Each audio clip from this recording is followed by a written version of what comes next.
Okay, what's up? I want to give you a quick breakdown of how we kind of work on recipes at Mantry. So you take a simple product like this. This is a great product, Liber & Co. It's a fig cocktail syrup. It's delicious.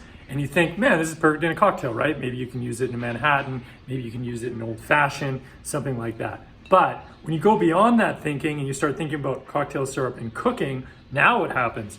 Oh, you can put this over pancakes. Oh, you can glaze pears in it and serve it with a little fresh yogurt for dessert. Wait a minute, you can start rubbing this on ribs or putting it in a barbecue sauce. You can drizzle this over roasted carrots.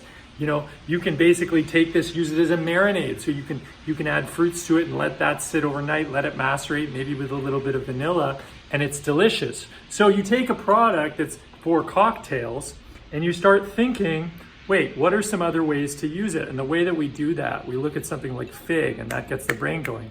What does fig work with, right? Oh, fig's great with cheese. You could drizzle this over feta. You could drizzle this over goat cheese. That would be amazing.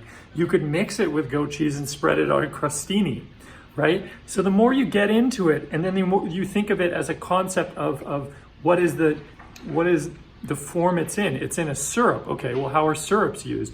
You know, you can, like I said, over pancakes, but you also use syrups to drizzle over anything. You can use syrups to drizzle over fried chicken, right? Now you've got this deep fig sweet flavor over something fried, like fried chicken. And then you go, wait, we've used syrup before, maple glazed bacon, fig glazed bacon. So that's a little reverse engineering of how we take one product, and I just ripped off, 30 uses for it, right? So just when something as simple as a cocktail syrup comes into your life, don't just think, oh, this is for cocktails. You can think beyond that.